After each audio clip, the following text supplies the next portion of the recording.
So one thing I want to discuss today is like the DC bus voltage that you have on your DC bus when it switches, right? Say it switches between 325 and minus 325, which is Vmax, right? If you take 230 volts multiplied by square root 2, you get Vmax. So your inverter bus should be switching between like Vmax 325 plus minus 325. And what people sometimes don't understand is it doesn't actually variate that voltage. It just switches it really short or longer. It's basically a timed interval.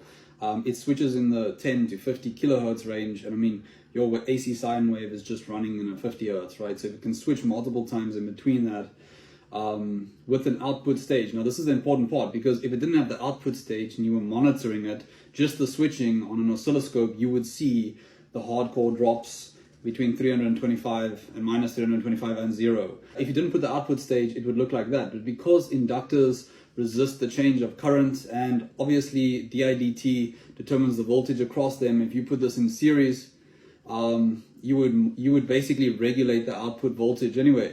So on an oscilloscope, it really does look like a sine wave, right? And the more you switch, and the better you switch with a better output stage, the more stable it would be, right? The more it would look like a sine wave, essentially. But in my opinion, all the low frequency inverters like Victron probably do long-term off-grid the best. And because of that toroidal transformer, which is kind of why it's so expensive, right? It's also made in the Netherlands, but it has these transformers in them. They're all very heavy, but they are used in maritime industries, right? Where they're literally in boats and stuff.